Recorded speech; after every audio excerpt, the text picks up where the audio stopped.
parler des seniors en entreprise. Non, pas cette fois. Presque. Pas cette fois. Non, bah, c'est ta carte blanche culturelle. C'est ma carte blanche Comme nous l'inaugurons depuis un moment. Et maintenant, Jean-Charles a un pronostic. Il a dit quoi? Ah ben, on attend Attends. pas parce que je sais qu'il est mauvais en pronostic. donc- Très bien. Alors c'est pour ça que je aujourd'hui... bosse dans les sondages d'intention de non, vote. mais c'est évidemment. pas très grave de se tromper finalement. Aujourd'hui, j'ai vu un documentaire. Ah, il s'est trompé. C'était quoi ton pronostic? Des BD. Oui, Tu reviens effectivement, d'Angoulême. ça aurait pu, mais je me suis dit, je vais essayer de taper dans le sujet, et donc on parlait de personnes âgées, on parlait aussi du fait de leur donner la parole, et j'ai vu Les Invisibles de Stéphane Lifshitz. Excusez-moi, j'ai aucune mémoire des prénoms, je suis vraiment mal. Donc Sébastien, Lifshitz, d'où l'importance de l'avoir noté, qui est donc un documentaire qui est sorti en 2012 et qui suit en fait une dizaine de personnes nées entre les deux guerres, donc qui à l'époque ont 80 ans, et qui sont en fait des personnes homosexuelles qui ont décidé de vivre leur vie et leur homosexualité et de l'assumer à une époque où c'était particulièrement compliqué de le faire. Et qui donc raconte un petit peu ce que c'était que leur vie à l'époque, de comment ils ont comment ils ont été élevés, comment ils ont réalisé qu'ils étaient homosexuels, comment ils l'ont assumé, et puis aussi qui parlent en fait de leur vie, de leur relation. Et donc bon, c'est un documentaire assez touchant qui a ce parti pris de vraiment pas parler du tout de... Enfin, il y a très peu, en fait, de contexte. Oh. On essaye d'illustrer. Pardon, j'y arrive pas du tout. Ah, tu vois, c'est compliqué. Moi j'ai réussi tout à l'heure. Les voilà. Oh, putain, ça n'a aucun sens, cette Non, c'est de l'autre côté, en fait. Il faudra...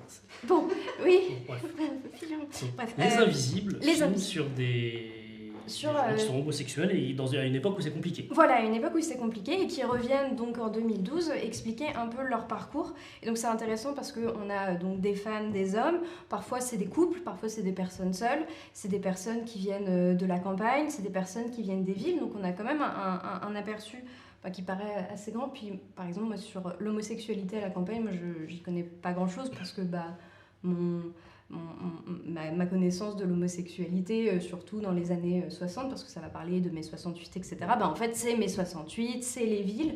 Et donc, en fait, ça explique aussi ce que c'est que d'être homosexuel en petit comité. Même dans l'imagerie, dans l'imaginaire, c'est un truc associé... Enfin, un truc... Pardon, je ne veux pas employer de termes...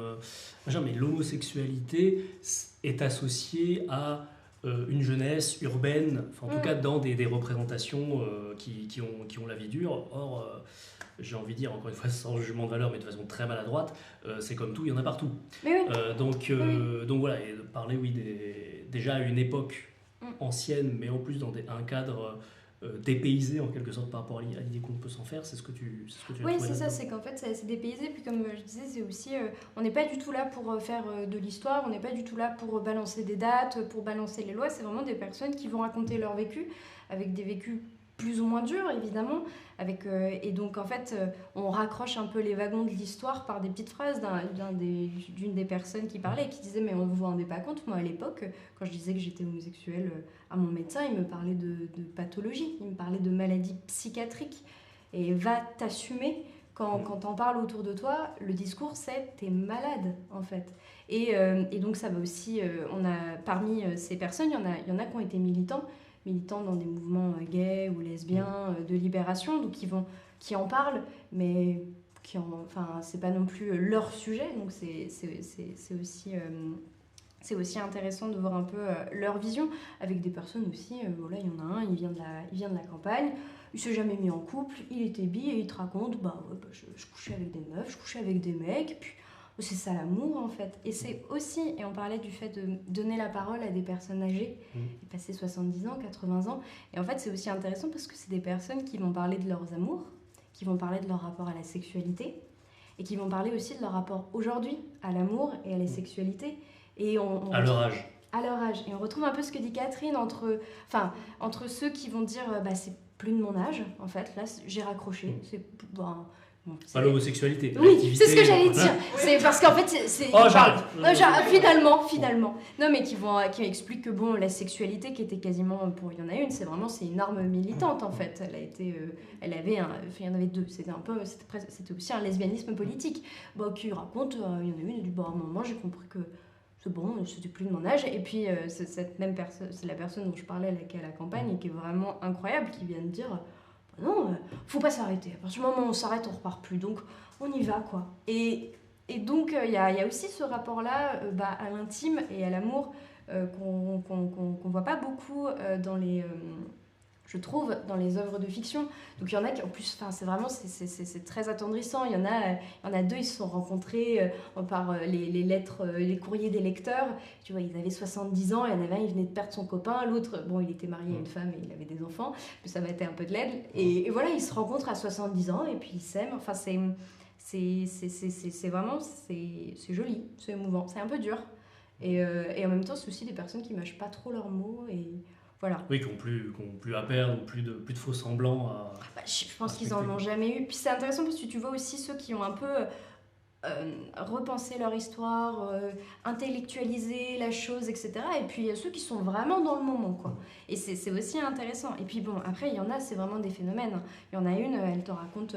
Au début, elle te parlait des avortements et tu sens que... Enfin, parce qu'on parle quand même aussi des avortements. Et il y en a une qui s'est mariée à un homme et qui a eu 4 enfants, donc il parle des avortements. Puis bon, elle s'est séparée de son mari, puis elle a commencé à tenir une clinique chez elle. Et ce qui est assez étonnant, c'est que bon, ça t'en parle, ça fait... Voilà, c'est tout, en fait. Ça va pas, je trouve que ça va pas trop chercher dans l'émotion, dans la... Mon Dieu, la période était si compliquée, c'est des gens qui disent... Puisqu'ils te racontent leur histoire, leur voilà, vécu. ils te racontent leur vécu. Et puis c'est quand même un documentaire qui est sorti à un moment un peu intéressant, puisqu'il est sorti en 2012. Alors j'ai vérifié, il est sorti en octobre, et la loi, elle a été déposée en novembre. Mais... C'était d'actualité. C'était clairement d'actualité. Alors que le mec, ça faisait quand même un an qu'il y réfléchissait. Il a obtenu le César du meilleur documentaire de 2013, donc voilà. Et il est disponible sur Netflix. J'ai fait mes devoirs. Il est disponible sur Netflix. Tu es allé sur Just Watch pour voir si c'était... Non, c'est une pote qui me l'a conseillé, mais effectivement, là, je vous le dis, je fais le travail de Just Watch. Ouais, il est disponible sur Netflix. Et vraiment, je vous le recommande parce que c'est aussi... Enfin, c'est vraiment...